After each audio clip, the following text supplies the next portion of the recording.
What is CMA? कहा जाता है behind every successful business decision the resolve is a CMA. Anyone can do CMA. 28 lakh maximum package अभी तक गया है।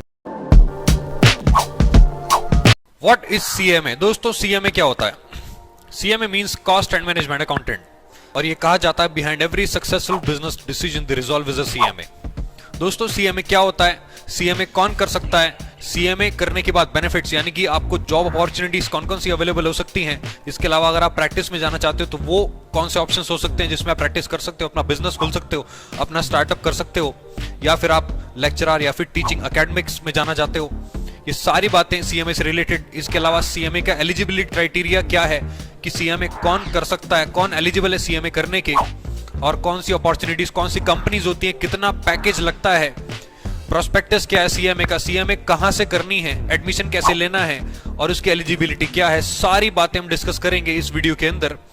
तो शुरू करते हैं। सबसे पहले CMA का मतलब क्या होता है। दोस्तों CMA means cost and management accountant. ये ग्लोबली रिकॉग्नाइज्ड बॉडी, एक ग्लोबली रिकॉग्नाइज्ड कोर्स है जिसमें आपके पास बहुत सारी जॉब अपॉर्चुनिटीज अवेलेबल हो सकती हैं। कौन सी अपॉर्चुनिटीज अवेलेबल होती हैं वो मैं आपको दिखा देता हूं एक बार।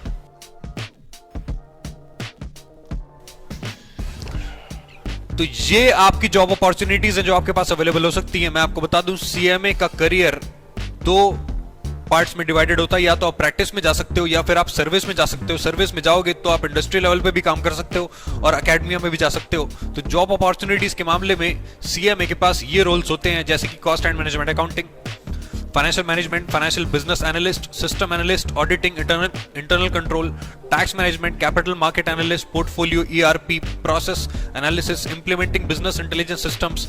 एकेडमिक अपॉर्चुनिटीज में आप प्रोफेसर बन सकते हो अकाउंटिंग और फाइनेंस में, और अपॉर्चुनिटीज आपके पास PhD करने की भी अवेलेबल है। क्यों? क्योंकि जो CMA की डिग्री है वो इक्विवेलेंट मानी जाती है पोस्ट ग्रेजुएशन के एज पर यूनिवर्सिटी ग्रांट कमीशन, UGC उसको PG के इक्वल मानता है। अब प्रैक्टिस की बात आती है तो प्रैक्टिस में आप क्या कर सकते हो। दोस्तों अगर आप CMA करने के बाद प्रैक्टिस करना चाहते हो तो प्रैक्टिस में आप cost audit, GST audit, custom insolvency professional बन सकते हो, रजिस्टर्ड वैल्यूअर बन सकते हो, tax consultant, project management surveyor, consultant in banking sector, trustee executor, assignments by the central and state governments, court of law. इसके अलावा ट्रिब्यूनल में जा सकते हो, internal audit, stock audit, management consultancy और फाइनेंशियल सर्विस भी आप प्रोवाइड कर सकते हो। ये सारी अपॉर्चुनिटीज अवेलेबल होती है CMA के पास। क्वेश्चन ये उठता है कि CMA कितने टाइम में किया जाए।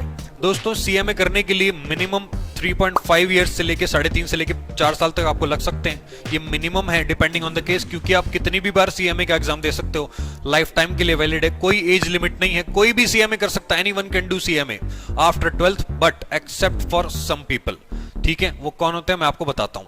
CMA के 3 लेवल होते हैं, CMA फाउंडेशन, CMA इंटरमीडिएट और CMA फाइनल। फाउंडेशन में एडमिशन लेने के लिए कौन सी एलिजिबिलिटी है, क्राइटेरिया क्या है, मैं आपको दिखा देता हूं। ये आपका CMA का फ्लो चार्ट। सबसे पहले आपको फाउंडेशन में एडमिशन लेने के लिए 10th पास करनी होगी, लेकिन आप सिर्फ एडमिशन ले सकते हो फाउंडेशन में, फाउंडेशन के एग्जाम में अपीयर नहीं कर सकते। फाउंडेशन का एग्जाम MCQ बेस्ड एग्जाम होता है, उसको अपीयर करने के लिए आपको 12th पास करनी होगी। एटलीस्ट 12th पास होना चाहिए, तभी आप CMA फाउंडेशन का एग्जाम दे पाओगे। और जैसे आप फाउंडेशन क्वालिफाई करते हो आप इंटरमीडिएट लेवल में एडमिशन ले सकते हो CMA के।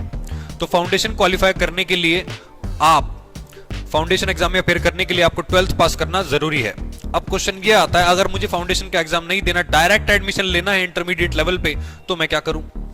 CMA इंटरमीडिएट में डायरेक्ट एडमिशन लेने के लिए आपके पास ये वाली क्वालिफिकेशंस होनी जरूरी है। कौन सी? पहला, या तो आप किसी भी फॉर्म में ग्रेजुएट हो, फॉर एग्जांपल BCom, ठीक है। सिर्फ arts and music, fine arts से आप ग्रेजुएट नहीं होने चाहिए, क्योंकि तब आप CMA नहीं कर पाओगे, आपका बेस नहीं होगा अकाउंट्स का।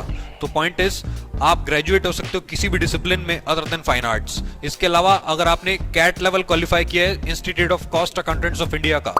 अब ये institute of cost accountants of India कौन है दोस्तों? यहीं से CMA की जाती है। Institute of cost accountants of India एक स्टैट्यूटरी बॉडी है under an act of parliament, जहां से आप CMA कर सकते हो। तो इंस्टीट्यूट कौन है, क्या है, मैं आपको बता देता हूं। इंस्टीट्यूट की प्रोफाइल है, ये institute of cost accountants of India एक ग्लोबली रिकॉग्नाइज्ड बॉडी है। दोस्तों मैं आपको बता दूं, ये वर्ल्ड की सेकंड लार्जेस्ट बॉडी है, वर्ल्ड की second largest body management accountants की, और एशिया की नंबर 1 बॉडी। इंस्टीट्यूट का नेटवर्क दोस्तों बहुत बड़ा है। इंस्टीट्यूट में 90,000 क्वालिफाइड प्रोफेशनल्स हैं, जिसमें से मैं भी एक हूँ, 90,000 में मैं भी एक हूँ। ठीक है, 5 लाख से ज्यादा स्टूडेंट्स हैं इंस्टीट्यूट के पास। इंस्टीट्यूट के 4 रीजनल हेड ऑफिस है दोस्तों, जिसमें कोलकाता, न्यू दिल्ली और चेन्नई, मुंबई शामिल हैं। ठीक है, 113 चैप्टर हैं, 113 चैप्टर्स जो खोले गए हैं हर शहर में इंस्टीट्यूट की फैसिलिटीज प्रोवाइड करने के लिए। 61 सपोर्ट सेंटर हैं, 2 सेंटर ऑफ एक्सेलेंस हैं, 382 ओरल कोचिंग सेंटर्स हैं, 11 ओवरसीज यानी कि हिंदुस्तान के बाहर भी सेंटर्स मौजूद हैं, और 112 एग्जाम सेंटर ओवरऑल इंडिया में ओवरसीज मिला के मौजूद हैं। अब मैं वापस आपको लेके चलता हूँ इंटरमीडिएट लेवल पे। मैं आपको बताया था ग्रेजुएट आप किसी भी डिसिप्लिन में हो या फिर आप सीए इंटरमीडिएट लेवल क्रॉस कर चुके हो तो आप इंटरमीडिएट लेवल क्वालिफाई करने के लिए एग्जाम अपीयर कर सकते हो। अब बात आती है इंटरमीडिएट लेवल की। इंटरमीडिएट लेवल दोस्तों ओरल पोस्टल दोनों तरीके से हो सकता है। इंटरमीडिएट लेवल में आपके 2 ग्रुप्स होते हैं जिनके अंदर 4-4 सब्जेक्ट्स होते हैं, और फाइनल लेवल में भी 2 ग्रुप्स होते हैं, ग्रुप 3 ग्रुप 4, जिसमें 4-4 सब्जेक्ट्स होते हैं। इंटरमीडिएट लेवल में जो ग्रुप्स होते हैं उसके एग्जाम में अपीयर करने के लिए आपको कुछ ट्रेनिंग्स प्रोवाइड की जाती हैं। वो ट्रेनिंग्स कौन सी होती हैं देखते हैं। उन ट्रेनिंग्स के अंदर ये कंपलसरी ट्रेनिंग्स हैं। एसएपी फाइनेंस पावर यूजर जो 60 घंटे की ट्रेनिंग होती है, माइक्रोसॉफ्ट एजुकेशन 40 आवर्स की ट्रेनिंग होती है, Cambridge university press soft skill 20 घंटे की होती है, ई फाइलिंग 20 घंटे, और ऑनलाइन ट्रेनिंग सपोर्ट मिलता है इंस्टीट्यूट से 140 घंटे का। तब जाके आप इंटरमीडिएट में एग्जामिनेशन अपीयर कर पाओगे, बोथ ग्रुप्स, या फिर आपका कोई भी एक ग्रुप रहता है तो 2 ग्रुप होते हैं ना, तो दोनों में से एक या सिंगल या बोथ आप दे सकते हो। इंटरमीडिएट क्वालिफाई करने के बाद आप एनरोल कर सकते हो फाइनल लेवल के लिए, और फाइनल लेवल में अपीयर करने से पहले आपको इन ट्रेनिंग्स में जाना पड़ेगा। कौन सी trainings? Industry oriented training program IOTP 7 days का होता है, और प्रैक्टिकल ट्रेनिंग 3 साल की। ये किसी एक CMA के अंडर में आप कर सकते हो। दोस्तों CMA के अंडर में करना जरूरी नहीं है, अगर आप जॉब भी करते हो एक स्पेसिफिक फील्ड से, फॉर एग्जांपल फाइनेंस की फील्ड, तो भी आप ये ट्रेनिंग कर सकते हो, यानी कि आप जॉब में भी हो तो वो भी ट्रेनिंग ही काउंट होगी। मिनिमम 15 मंथ्स की ट्रेनिंग रिक्वायरमेंट होती है, तभी आप एग्जाम में अपीयर कर पाओगे। लेकिन अगर आपको इंस्टीट्यूट की मेंबरशिप चाहिए, नाम के पीछे CMA लगाना है, तो आपको 3 साल की कम से कम ट्रेनिंग करनी होगी, तब आप जाके फाइनल क्वालिफाई कर पाओगे। फाइनल क्वालिफाई करने के बाद अगर आपकी 3 साल की ट्रेनिंग कंप्लीट हो जाती है तो आप इंस्टीट्यूट के मेंबर बन सकते हो, और फाइनली आप मेंबर बन जाओगे institute of cost accountants of India के। ठीक है, अब क्वेश्चन ये उठता है कि फाउंडेशन और इंटर और फाइनल को अपीयर कैसे किया जाए। पहले बात देखते हैं फाउंडेशन कोर्स की। CMA फाउंडेशन में एडमिशन लेने के लिए आप जानते हो आपको 12th पास करनी है, तभी आप फाउंडेशन में अपीयर कर पाओगे। उसके बाद आप इंटर लेवल पे रजिस्ट्रेशन करते हो, एलिजिबिलिटी आपकी 10+2 होनी चाहिए।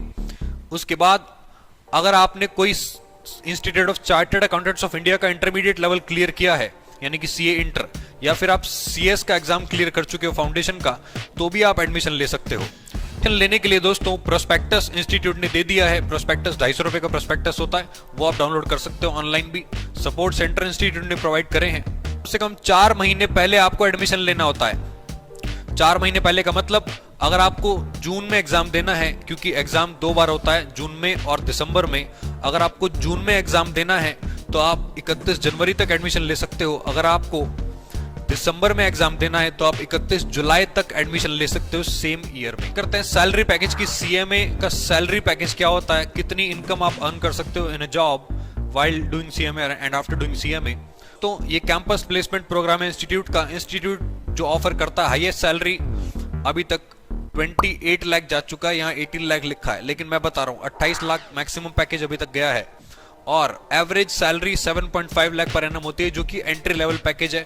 कुछ फेमस कंपनीज जैसे कि इंडियन ऑयल, गेल इंडिया, ये सारी कंपनीज के नाम आपने सुने होंगे, ICICI bank, Infosys, Capgemini, Accenture, TVS और मॉड, ये सारी कंपनीज हैं जो इंस्टीट्यूट में कैंपस प्लेसमेंट के लिए आती हैं। दोस्तों में एक बहुत ही ग्लोबली रिकॉग्नाइज्ड कोर्स है जो कि आप भी कर सकते हो 12th के बाद, अगर आप कॉमर्स स्टूडेंट हो स्पेशली।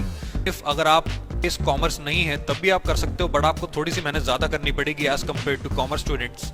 तो ये था आपका कोर्स CMA। से रिलेटेड और डिटेल्ड वीडियोस देखने के लिए चैनल को सब्सक्राइब कर देना, बेल आइकन को प्रेस कर देना। मिलते हैं आपसे नेक्स्ट वीडियो में, अभी के लिए take care and bye bye.